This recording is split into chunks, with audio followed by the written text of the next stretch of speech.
Jaksa menuntut terdakwa Mario Dendi dengan penjara 12 tahun dan restitusi 120 miliar rupiah untuk pengobatan anak korban David Ozora. Apa yang jadi penilaian jaksa memberikan tuntutan restitusi 120 miliar rupiah? Kita berbincang dengan Kapuspen Kejaksaan Agung Ketut Sumedana dan penasihat hukum keluarga David Ozora, Melisa Anggraini. Selamat malam Pak Ketut, Mbak Melisa. Selamat malam Mbak Cindy. Selamat malam. Pak Ketut, ada restitusi senilai 120 miliar rupiah yang harus dibayarkan oleh Mario Dendi dan juga Shane Lucas, terdakwa kasus penganiayaan berat terhadap David Ozora. Angka 120 miliar ini apa pertimbangan jaksa hingga akhirnya keluar angka itu? Tentu yang dipertimbangkan banyak hal, Pak.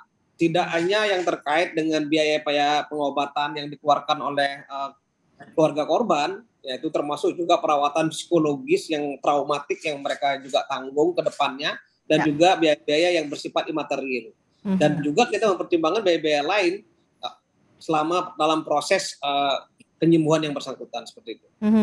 Oke, 120 miliar rupiah itu angka yang udah menjadi pertimbangan jaksa ya. Oke, selain restitusi, Pak Ketut juga dari tuntutan 12 tahun penjara oleh jaksa menilai tidak ada hal yang meringankan Mario Dendi. Apa penjelasan soal ini? Begini, perbuatan yang dilakukan oleh Mario Dendi ini ya selain dampaknya terhadap korban juga berdampak sosial yang sangat signifikan yang kita lihat dari perkembangannya di media, bukan hanya di media juga di masyarakat. Ini menjadi bahan pertimbangan agar menimbulkan efek jera ke depannya. Sehingga memang di samping hukuman maksimal yang kita berikan selama 12 tahun, kita juga berikan hukuman restitusi mengacu kepada ketentuan peraturan Mahkamah Agung nomor 1/2020. Ya. Oke, dan hukuman tuntutan 12 tahun itu dinilai sesuai dengan tindakan Mario Dendi menurut Anda?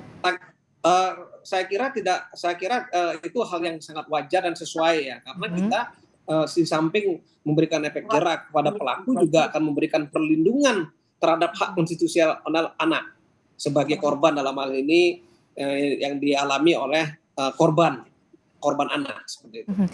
Ada restitusi 120 miliar rupiah yang harus dibayarkan oleh Mario Dendi dalam kasus ini. Jika tidak bisa dibayarkan? Kalau tidak bisa dibayarkan maka akan diganti dengan hukuman pidana penjara, dan kita akan merupakan upaya-upaya proses eksekusi dulu. Bagaimana ada ketersediaan harta yang bersangkutan, kalau yang bersangkutan nggak bisa bayar mungkin kita akan panggil keluarganya, orang tuanya, apakah orang tuanya sanggup atau tidak untuk membayarkan. Ini masih panjang prosesnya.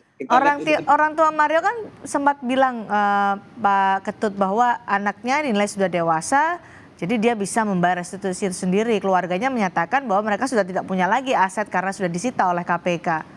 Apakah itu menjadi pertimbangan atau nanti bagaimana eksekusi aset yang dilakukan oleh Kejaksaan Agung? Tentu semua menjadi bahan pertimbangan kita ya Mbak. Ini belum selesai kasusnya. Kita akan berupaya nanti kalau seandainya ke depan sudah punya kekuatan hukum yang tetap ya, kita akan berupaya nanti berkoordinasi dengan penegak hukum yang lain yang menangani perkara yang sama terhadap objek atau bendanya. Ini akan menjadi bahan pertimbangan kami semua. Ini proses belum selesai dan masih berjalan. Karena kan orang tuanya menyatakan Mario Dendi ini sudah dewasa. Betul apa yang dibilang demikian, tapi paling tidak mereka juga masih dalam tanggungan dari orang tua. Dan Mario Dendi kita ketahui mereka belum kerja dan belum bisa menghidupi dirinya sendiri dan masih dalam proses tanggungan. Kita lihat ke depannya seperti apa. Dia masih ada tanggung jawab orang tua atas Mario Dendi ya, Pak Ketut. Ya. Baik, ya, Mbak Melisa, ya. Silakan Pak Ketut. Tentu itu menjadi bahan pertimbangan kita, dan ini kan masih berjalan, dan orang tuanya mungkin masih semua masih dalam berhadapan dengan hukum. Tentu mereka juga akan pasti mempertimbangkan memberikan perlindungan kepada anaknya seperti itu. Itu harapan kami. Mario Dendi dituntut 12 tahun penjara, restitusi 120 miliar rupiah. Mbak Melisa, gimana tanggapan keluarga David Ozora soal ini? Iya, terkait dengan tuntutan progresif yang tadi sudah disampaikan kemarin oleh jaksa penuntut umum, kami pikir itu adalah sudah sesuai dengan harapan kami. Tadinya kami berharap hakim akan membuat sebuah vonis hukum yang progresif terkait restitusi, terkait pemberatan, tetapi alhamdulillah jaksa sudah lebih dulu membuat tuntutan yang progresif. Kami sempat bersurat kepada Jaksa Agung untuk sekiranya bisa ditambahkan dengan pidana-pidana tambahan sesuai dengan yang diatur di dalam pasal 10 KUHP terkait seseorang bisa dicabut hak-hak tertentunya sebagai pidana tambahan. kami pikir nanti ini juga layak untuk dijadikan pertimbangan oleh majelis hakim.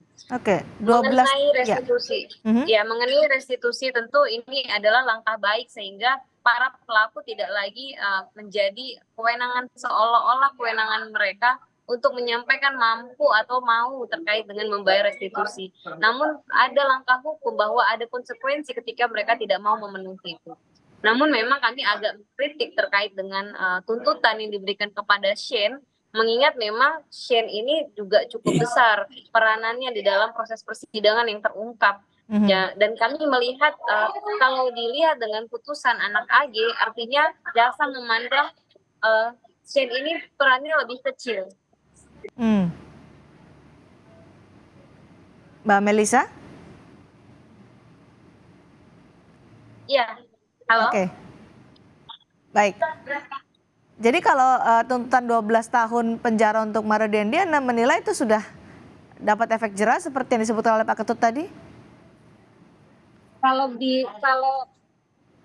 Kalau kita pertanyakan kepada keluarga, tentu tidak ada sebenarnya hukuman yang pas untuk keluarga ya, mengingat yang dialami oleh David Ozora gitu Mbak. Namun kalau memang ada batasan-batasan dalam itu kita harus memaklumi. Mbak Melisa? Halo. Ya, silakan dilanjutkan. Ya.